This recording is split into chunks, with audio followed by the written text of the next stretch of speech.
I'll get him.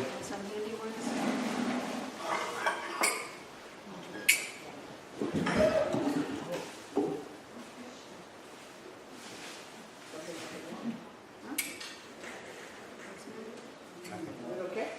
I think. Sound like somebody fell.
Before reciting the Srimad Bhagavatam, which is the very means of conquest, one should offer respectful obeisances unto the personality of Godhead, Lion, unto Narayan Rishi, the supremest human being, unto Mother Sarasvati, the goddess of learning, and to Shura Vyasade, the author.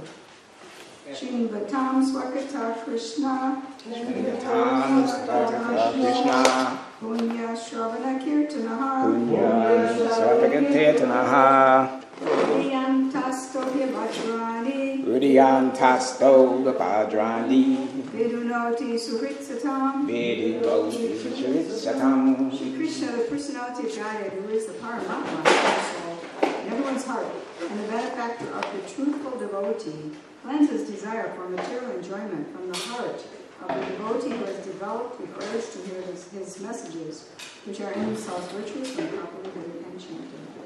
Nashtapreshu Vajreshu Nastapreshu Vajreshu Nityam Bhagavata Sevaya Nityam Bhagavata Sevaya Bhagavati Uttamashloke Bhagavati Uttamashloke Bhakti Bhavati Naishtiki Bhakti Bhavati Naishtiki. My regular attendance in classes on the Bhagavatam and by rendering service to a pure devotee, all that is troublesome to the heart is almost completely destroyed, and loving service unto the personality of Godhead, who is praised with transcendental songs, is established as an irrevocable fact. We have a reading from Srimad Bhagavatam. Use my poems. This is first canto, chapter 17, Punishment, Reward of Kali. And we're in verse 40. So, Amuni, Pancha, Sthanani, Amuni Pancha Sthanani, He, Adharma, Prabhava, Kali, He Adharma, Prabhava, Kali,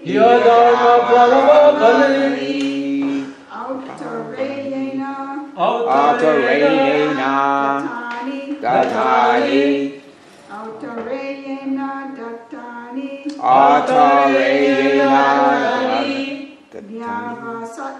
Dhyavasat Tan Nidesha Krit Dhyavasat Tan Nidesha Krit Amuni Panchastanani Yadharma Prabhava Kali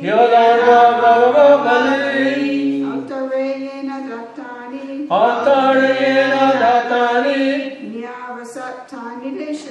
Nyavasatani Deshakrit Amuni Panchastanani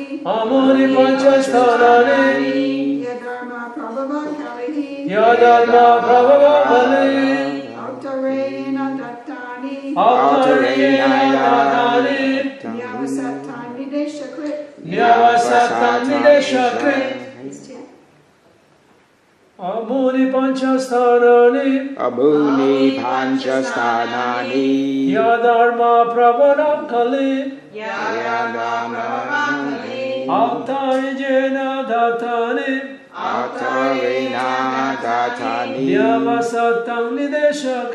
Nyavasatani Deshakrit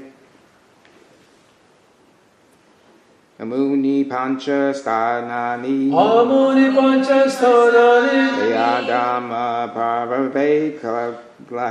Yadharma Prabhava Kali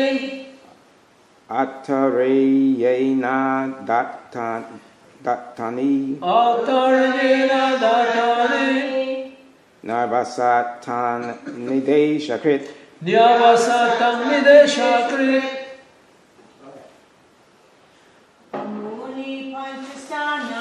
Amuni Panchastanani Yadharma Prabhava Kali Autarayena Datani Nyavasatani Deshakrit Amuni Panchastanani Yadharma Prabhava Kali Autarayena Datani Nyavasatani Deshakrit.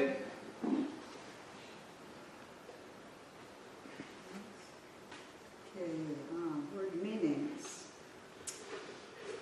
Amuni, all those.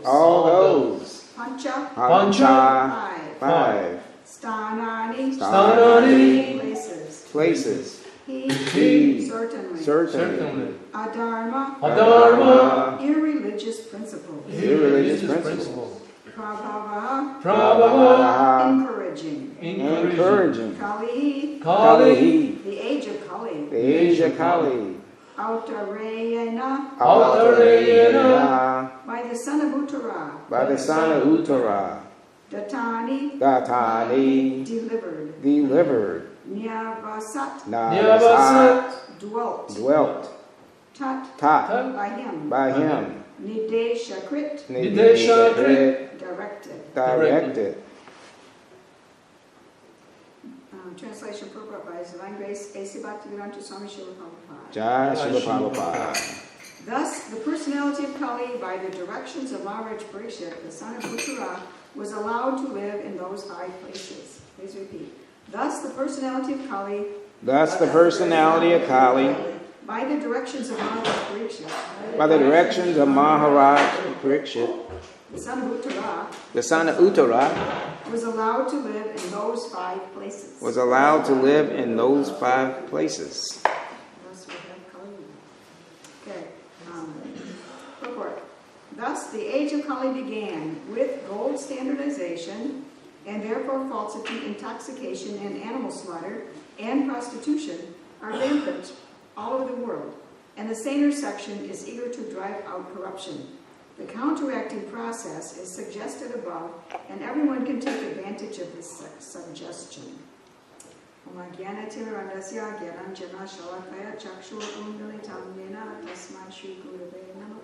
was born in the darkest of ignorance. My spiritual master opened my eyes with the torchlight of knowledge. I offer my respectful obeisances unto him. So, this purport starts out in a strange way. It says, well, I guess it's just repeating the thus. Thus, the age of Kali began with gold standardization. But it thus doesn't refer to the purport, or to the verse, really, because it doesn't really say,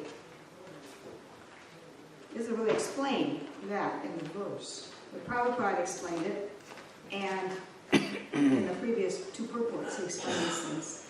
So, I was recently in discussions on the internet where some were saying that of Prabhupada's statements, if there appears to be a contradiction, there's a hierarchy of importance of statements of which ones you have to believe. And I reject that totally. Say that everything Prabhupada says is equally true. But we may not always understand it, how it all fits together, so we should just admit we don't understand it. So anyway, but whatever he says is true. And in fact, the whole, comparing spiritual master to Shastra, all the Shastras are nothing but collections of teachings of spiritual masters. So it's not like some impersonal tablet was handed down with all the Shastras on it, that all the spiritual masters have to measure up to is something different. It's really not different, because the Shastra is just recorded teachings of spiritual masters. So in Bhagavad Gita 434, I'm just going to read it, because every time I try to quote anything, I can't remember at the moment of trying to quote it. So I'm really bad that way. Okay. So, Tatvidi Pranipashnena, can you see? Hardi Prashnena Sevaya, Upadekshanta Jnana, Jnanina Stapadarshinaha. Just try to learn the truth by approaching a spiritual master. Inquire from him submissively and render service unto him. The self-realized soul can impart knowledge unto you because they have seen the truth. So, you inquire, and you inquire in person and rendering service. By approaching a spiritual master, you render service, you're humble, and you ask your questions, and he speaks, and you get the truth from that. So it's no different. The verses and the purports are no different. They're not different from each other. So if the purport seems to add some things that you can't really see how it came out of the verse, it doesn't matter, because it's all coming from the pure devotee, and they've seen the truth. So this adds a very interesting point to me, especially in view of the conversations that I had on Facebook. So I learned that's very important to me. I learned about myself and my understanding, I guess. So anyway, here we have Prabhupada. He's put the gold standardization point in here, and it's really not in the verses. Doesn't matter, because he's seen the truth. So he says, as the age of Kali began with gold standardization. In the previous verse, Kali was allowed to go where there's gold. And in the purport, Prabhupada said we can use gold in the form of coins or quantity by weight. And that's going to drive out the falsity and all these things that go with it. It's very interesting to understand this. If we use gold as a valuable item to barter with, it always has its value compared to other things. And that would drive out this if gold standardization, and now we're even beyond gold standardization, there's no gold that we're standardized on, but it was built on gold standardization, in which you could cheat. Gold standardization means that the gold is supposed to be backing the currency, and you could reuse and reissue currency on the basis of some gold that you have. So you can inflate the currency, and nobody knows. This is what banks do. And now there's no gold there at all. They just pretend they have a whole lot of gold. Well, we don't know really what's in Fort Knox, but the theory is, and the suspicion is, that there's really nothing in there, and that's the fact that they're guarding. So I don't know. Maybe there's a lot of gold in there. Maybe there isn't. But they are guarding it, and we're not using it anyways. We're using paper. And the paper is not even standardized on the gold because they got so far along in this cheating from the gold standardization. So gold standardization means there can be falsity. Already it's falsity because you can say this paper represents the gold I got here, and you can keep giving out more and more papers. And so that's already falsity. And then what else? Intoxication. Well, when you got more currency floating around, you can buy stuff. You can buy more stuff like intoxication, and you can, pay for all kinds of fancy recreation and so on. You have more currency floating around. You can do this big, massive animal slaughter system we have now, and prostitution, and many meanings of the word prostitution, many layers of the meaning of it, all because that we can multiply the currency like that, inflate the currency, and have more stuff going on that's not good for us. That's my understanding of this. And the Saner section wants to drive out corruption, but just like they want to stop global warming, by stopping the use of petroleum or something, but they don't want to stop eating their meat because they don't want to admit that's a greater cause of global warming. They hang on to certain things. So the saner section of society, nobody's really sane until they are Krishna conscious. So Prabhupada is recommending Krishna consciousness here. And so the saner section wants to get rid of corruption. The less sane section wants to make use of it more. But they'll never get rid of corruption unless they follow Prabhupada's instructions. Corruption is always going to be there. It's interesting that this is always going to be Kali Yuga. For the whole Kali Yuga, it's going to be Kali Yuga. Even if we have a golden age, I think that Gokula Ranjana said it the other day that in Maharaj Parikshit's time there were pockets of Kali Yuga influence in a pure society. Now we have a Kali Yuga influenced society, and we are creating pockets of purity. I never said that. You did too. No, I didn't. Never said it. Ever. What? Yes, you did. I didn't say there was pockets of. Somebody else may have said it, but I Wait a minute. But that's what I heard you say. What did you say? I didn't say anything like that. All right, anyway. It was good. Well, you're getting extra credit. It was really good. No, but I just didn't say it. It's an interesting part. But Okay. Hey, somebody said. I heard it. Somebody said. We could check the video. But it's a good thing. It was good. We have pockets of purity now, and we can build on the pockets of purity because we're outnumbered. So, anyway, he gets extra credit. So sometimes we get credit we don't even think we deserve, and we get it. So it's just good luck. So the counteracting process is suggested above, and by above, I'm thinking he means the previous two purports. So everyone can take advantage of this suggestion. Now the previous two purports took place over a 3-day period, and so I was wondering if the 38, which was about gambling, drinking, prostitution, animal slaughter, and how in the purport how these things have to be outlawed and stuff. So was there 2 classes in a row to cover this, or what happened? Was it covered in 38 and 39 were fairly similar. Well, 30, but there were 3 days. There was 39 was on Saturday. I did 39 on Saturday and 38 on Friday. Sunday we did the Prabhupada disappearance, and yesterday the speaker read from the...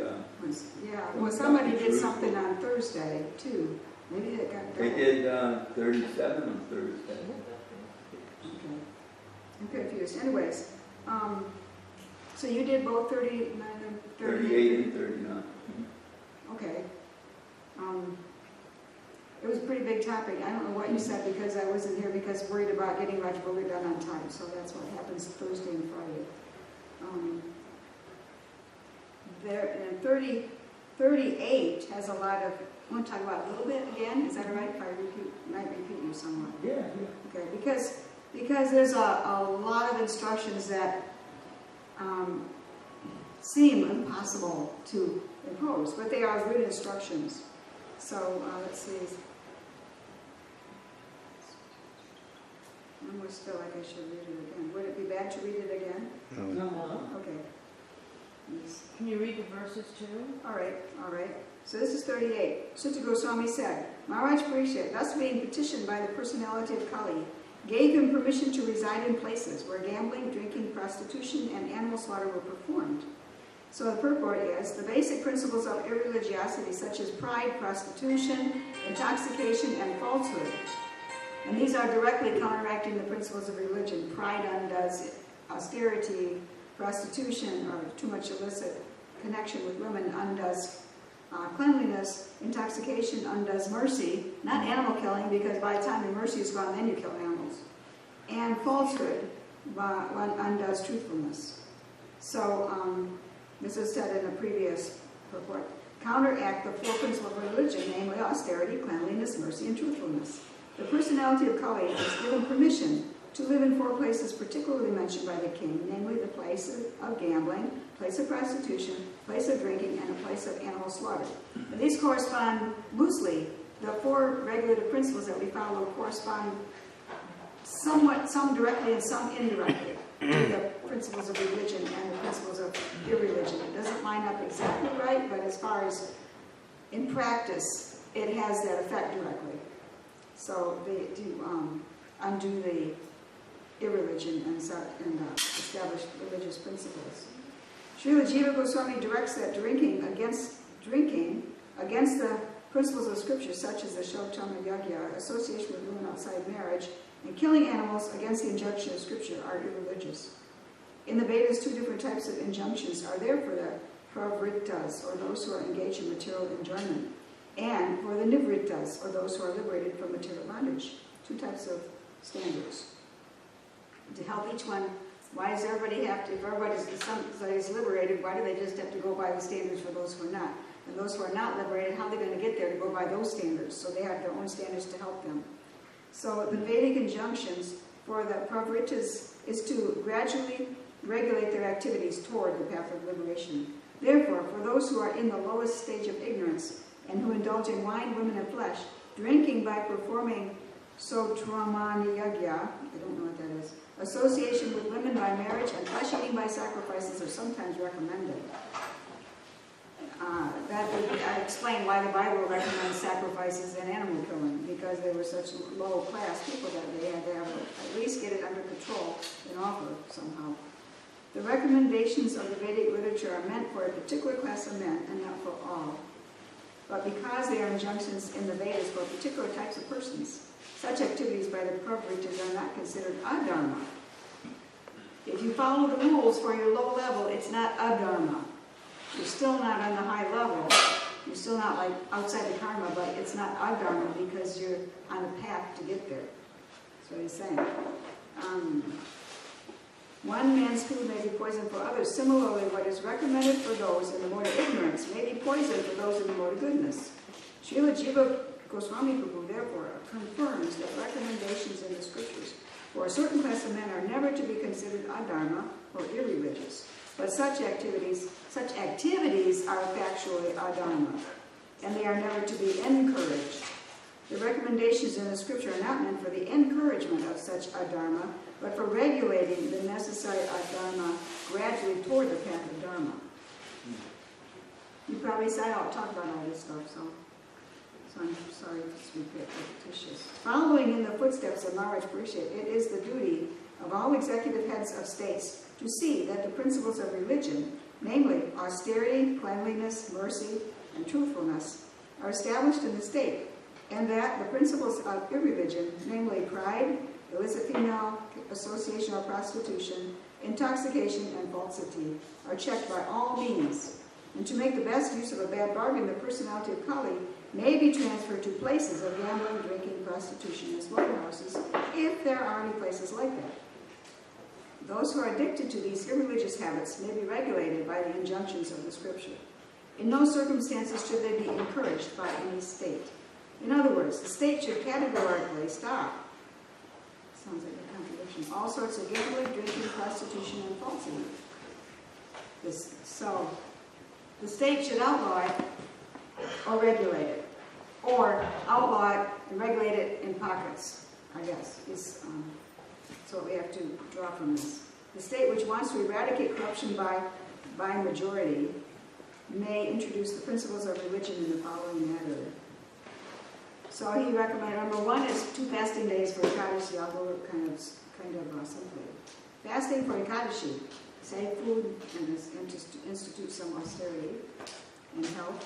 2, compulsory marriage of young boys and girls, 24 years of age and 16 years of age respectively.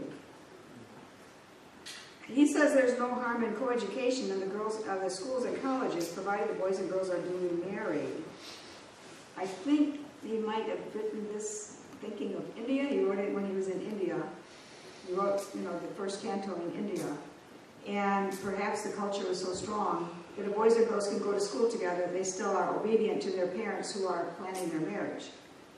So he might change this now a little bit. But in case there is any intimate connection between a male and female student, they should be married properly without illicit relation. The Divorce Act is encouraging prostitution. This should be abolished. Should I talk about my doubts? I would say, I wish he would say, and I think that he might say, having come to America, if he wrote this initially in America, he might. The parents have to learn how to arrange marriages that are proper for the kids, and the kids have to understand that this is the way it's going. And in America, I would think not co-education, but separate education of girls and boys. But we can only do that in the movement, possibly. I think we've done it in the movement. Because everybody would outcry unequal education. So it's very difficult it seems so difficult when you look at what he said, but these are instructions that we could somehow figure out how to apply them. Okay, the 3, the citizens of the state must give in charity up to 50%. It doesn't say everybody has to give 50%. It says up to 50% of their income. So if their whole income is barely keeping you alive, then you can't take 50% of that or you'll be dead. Of their income for the purpose of creating a spiritual atmosphere in the state or in human society. So that's a drastic change. Taxes for creating a spiritual atmosphere and not for what we have presently. A spiritual atmosphere includes the Kshatriyas protecting. And the Kshatriyas are supposed to be guided by the Brahmanas, and what they are protecting is Dharma, as well as people, as well as all living entities under them. So if taxes were used for that kind of Kshatriya to run, and also for the Brahmanas to have temples, then it would be a nice Krishna conscious society. Well organized, that would cover everything. And so they should preach the principles of Bhagavatam by A, Karma Yoga. I'll read this more briefly. By B, regular hearing of Bhagavatam. C, chanting the glories of the Lord at home or congregation. D, rendering all kinds of service to Bhagavatas. And E, residing in a place. The atmosphere saturated with God consciousness. So now he's going to know all the things to outlaw. Gambling, of all description, even speculative business enterprise is considered degrading. And when gambling is encouraged in the state, there is a complete disappearance of truthfulness. So, our whole economic system is dependent on gambling. You probably talked about this. That's all dependent on gambling, the stocks, corporations, you buy stocks, and there's always stockholders that have to be pleased and get dividends and so on, and all the big companies have this, even smallish companies have this. And that is gambling. And then they've got it so refined and so complex and sneaky that they had this crash in 2008 that I read about it, I couldn't even understand, but they had these secret double hidden exchanges that were going on, and it made everything crash. So, allowing young boys and girls to remain unmarried more than the above-mentioned ages and licensing animal slaughterhouses of all descriptions should be at once prohibited. I'm all in favor of outlawing slaughterhouses. Allowing young boys and girls to remain unmarried, I think that would be affected by a cultural change, because there's always going to be all kinds of exceptions where somebody's not ready for this or that, or you haven't found the right person, or So I think that would have to be affected culturally in the families, but the society should expect it. Flesh eaters may be allowed to take flesh as mentioned in the scriptures and not otherwise. Intoxication of all the scripture, even smoking cigarettes, chewing tobacco, or drinking tea must be prohibited. We try to have prohibition, and people just do it sneakily. But there are ways to reduce it. We have to work on reducing it to that point. Just prohibiting alcohol apparently did not work. Just saying, making a law against it didn't really work.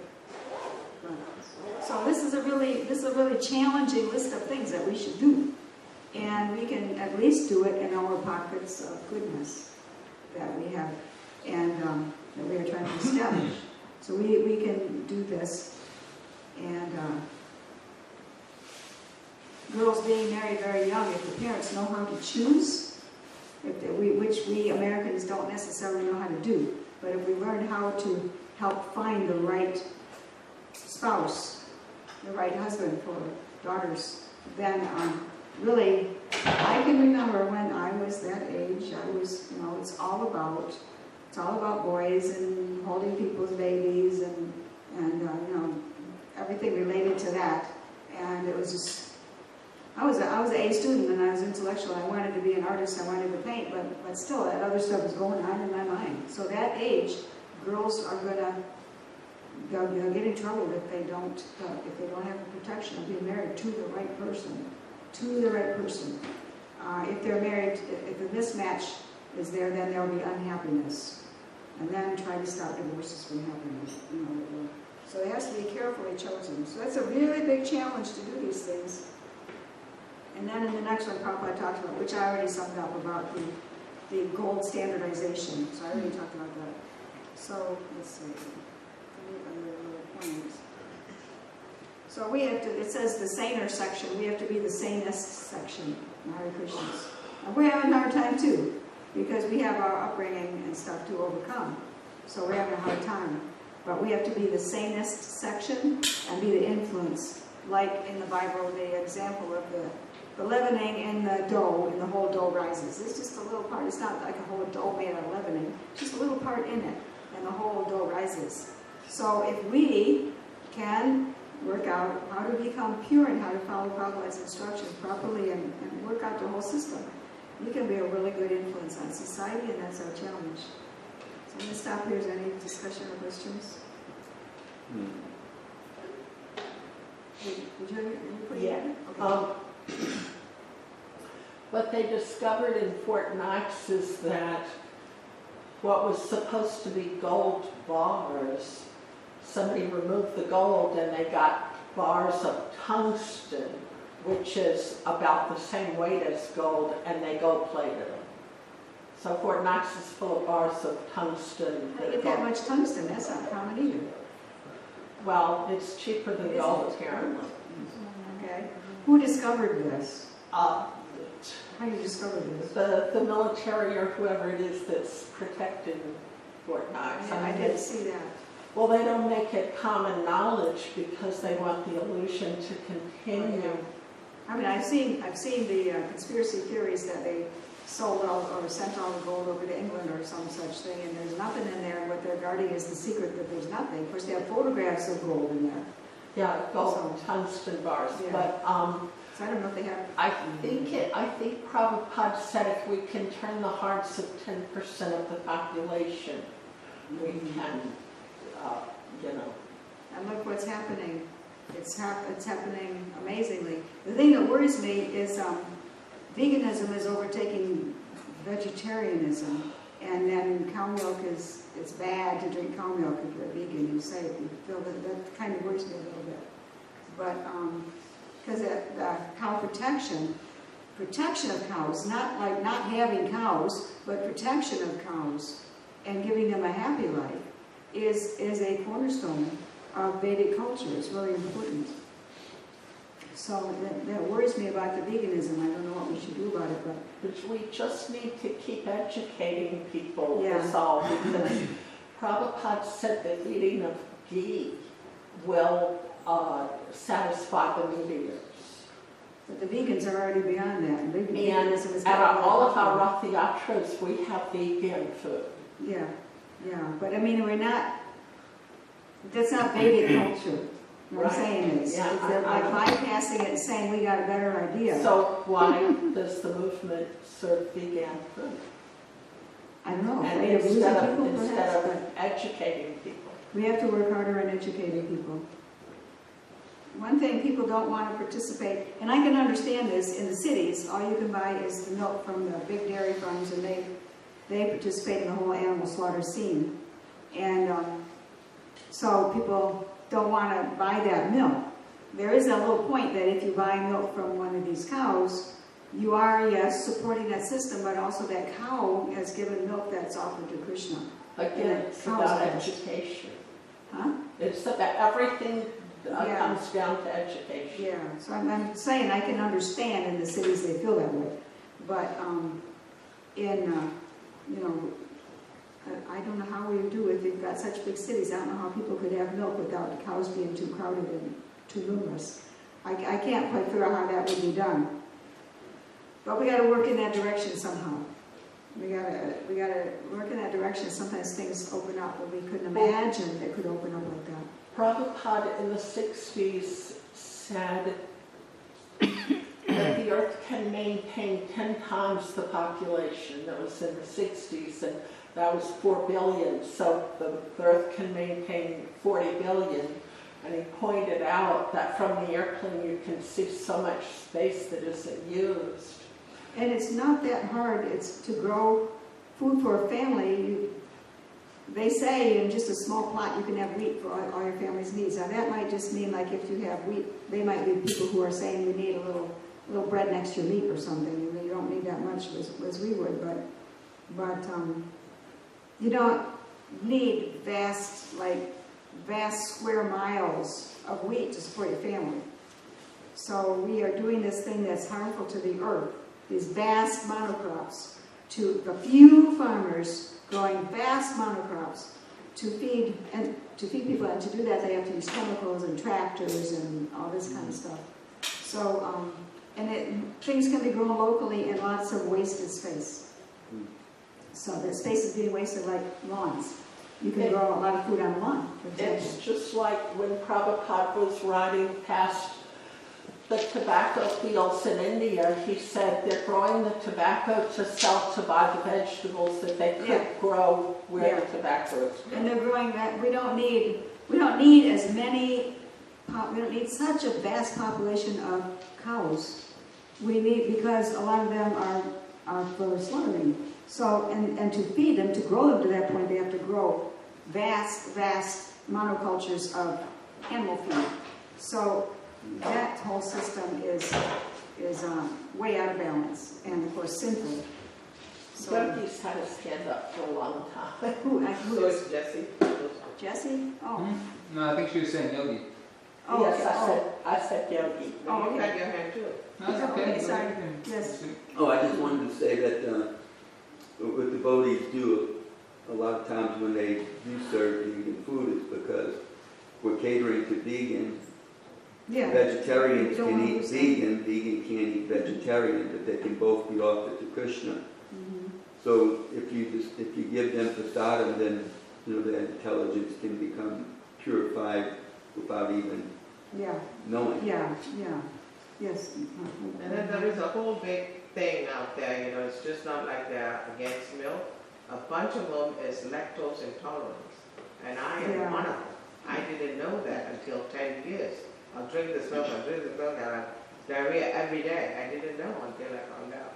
So a bunch of them is like that. They try to avoid milk because of lactose intolerance. Yeah, And then there is another group which I didn't know, came here, cow fast, and I was trying to educate him, you know, these are like good cows, they can drink. And they, in their brain, have made it up. We don't want to take anything from the cows, even though it's good cows. We just don't want to take anything from yeah, the that's cows. true. That's another group, just like that. Yeah, They don't right. want to take anything from this loving, kind animals, Yeah. you know. No matter how much you try to educate, that one you cannot change. Yeah, And then there is this other Well, group. you can educate these people. Yeah, you can try, but they are very close, you know. They have to get some purification first, though. Yeah. Before their minds will be able to accept what we yeah, have to do. yeah, maybe that's it. Maybe And that- it's like over and over and over again. You know. Well, the thing is that they are people probably with enough money, you know, comfortable people, Mhm. and they do not realize what a huge pet a cow is. And how you can't just let cows wander in the woods, and they will become a nuisance. You can't, and nobody owns them or takes anything from them, just another wild animal running around. Then hunters will be shooting them anyways. You can't just keep them as pets. They're huge animals. They cost a lot of money. They take a lot of space. So there's so many cows. What are we supposed to do? Just now keep them only as pets. So it's not. Everybody has to be economically useful, including cows and bulls. They need to be economically useful. That's a weakness here because we don't have any ox training people. So therefore, we have oxen that are not economically useful. Economic usefulness is a protection too. And if somebody loses their job and they can't work anywhere, they feel like more insecure because even if people take care of them or the government takes care of them, they have this feeling, I'm useless. Anytime they could cut this off. So if people are able-bodied and contributing, they have a security because they feel protected by that. So it is a protection. So if cows and bulls are not economically useful in some kind way, like the right way of doing things, then they are in more danger of being sold to somebody who's going to kill them. So, anyways, that's all this. That includes all domesticated animals. What'd you say? That includes all domesticated animals. Right. You can't picture dogs being in that danger yet. People are so attached to dogs. But then there are dogs running around starving and everything too. And then, so economic usefulness fits you into the picture and it's a protection. It's part of the protection picture. And the king who's protecting the people, he's just not like, going to war to fight off enemies and giving them handouts of food and protecting them that way. He's giving them work to do so they can participate in the whole system. So that includes the animals too. That way the animals can. The pizza people she's talking about, they're afraid of using an animal in any way whatsoever. Animals should have absolute freedom, but that's a much more dangerous position to be in. They don't understand that. They're sentimentalists. So, anything else? Yeah, I was just going to mention in regards to the whole finding the appropriate spouse thing. I mean, there's surely, in the Vedic system, there's the use of astrology and stuff like this. There's a whole art to, And understanding arrange about marriage. Sure. Sure. Now, Prabhupada didn't emphasize that so much. And, my understanding of things is basically that, especially in this age, astrology is a lost science. And, there are some people who are fairly decent at it, but to be accurate enough to, help really marriages stay together in the long term, it's still a crapshoot, basically. And my understanding is the more important thing, rather than focusing on finding the proper match, that should be considered, but the more important consideration, in my understanding, is to train up people to be good Vaishnavas. Mm-hmm. And then they will stay together and treat each other nicely, regardless of the compatibility. So, for example, my guru and his wife,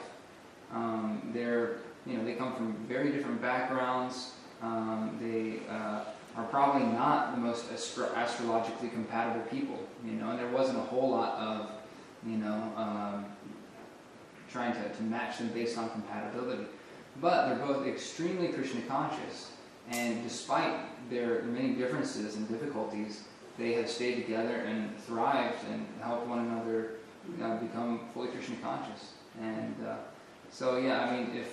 if one becomes a Vaishnava, then all good qualities are there, including all the tolerance and patience and kindness that is required for a good marriage. We have a lot of people joining the movement and being born in the movement who aren't good Vaishnavas yet, and they may need. I agree with what you're saying, and that is how Prabhupada did it, but that was in the early days, and he also talked about matching according to the varnas, which right there is a big help. Then you have certain mentality.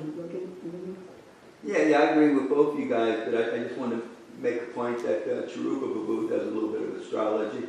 He doesn't like to do it for people, he says, because, and especially in the West, he says that the birth time is never, he finds that it's always off a little bit.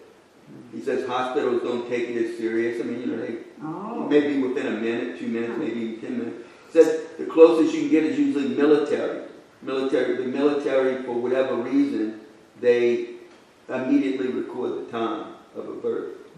He says otherwise, he says, you're making a chart and the thing's a few minutes off, and the chart's also off. So very true, though. He's saying what he just said.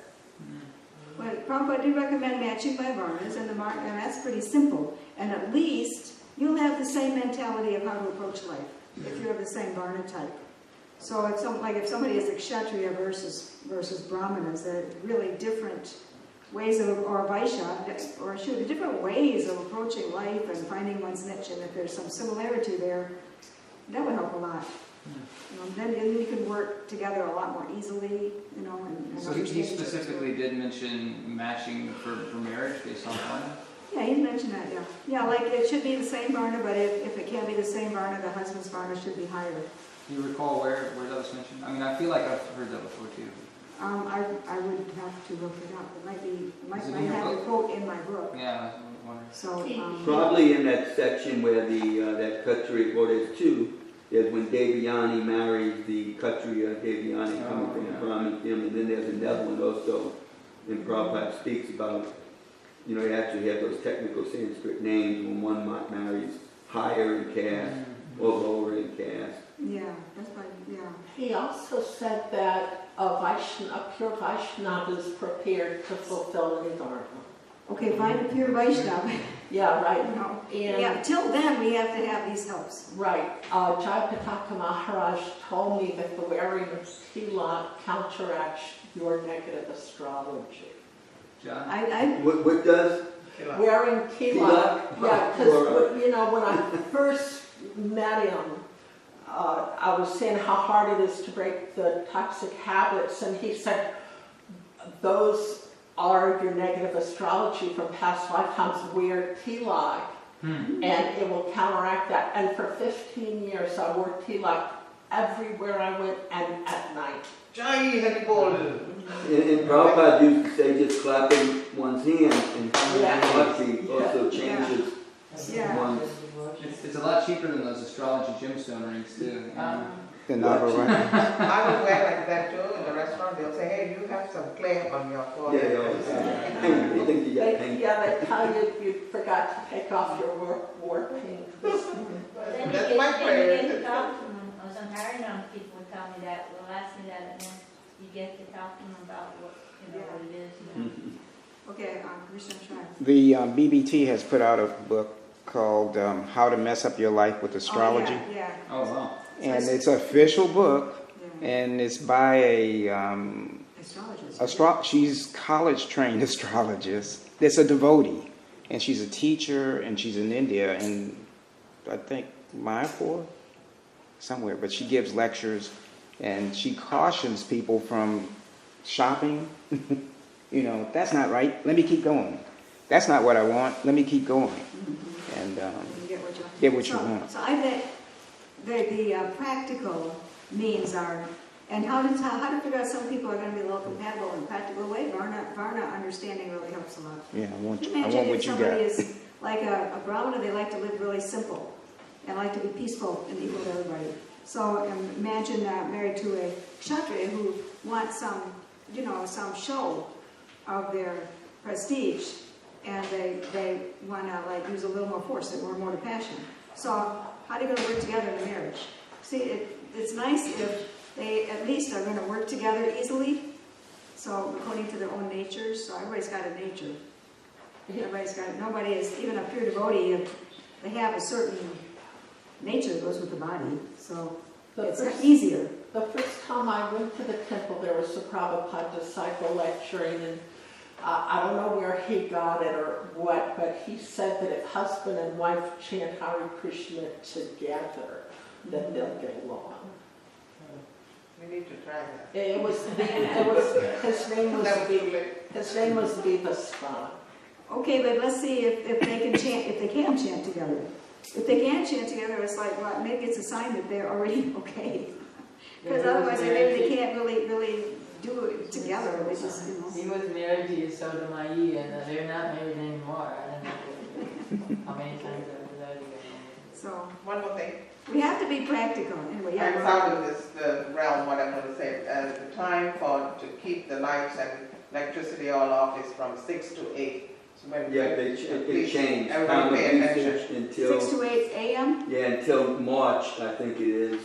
It's extremely high. The price of electricity is 10 times higher during the hours of 6 a.m. to 8 a.m. Wow. On all of our meters around here. I'm glad you told me. We have to say this every day at the end of the class. Now, that won't affect you, Mother Jayapatni, unless you signed up for time of usage, which you should do because you generally save some money signing up for time of usage.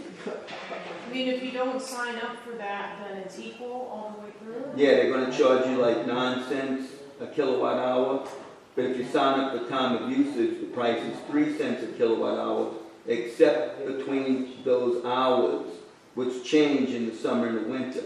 So during time of usage, it's like 30 cents a kilowatt hour. As soon as I sign up, I'll need the electricity between those 2 hours forever. It's like a game of. But still, even if you use it, they'll switch it back for you if you use more anyway. But generally speaking, anyone, even if they're using it their regular time, I was talking they to say. them. I never heard of it before. Yeah. You just go in and tell them, I want to sign up for time of usage, and they'll just switch it for you. And those are the only 2 hours all day long that you have to... During the winter time. During the summer, it switches from 3 in the afternoon to 6 in the evening. I'm just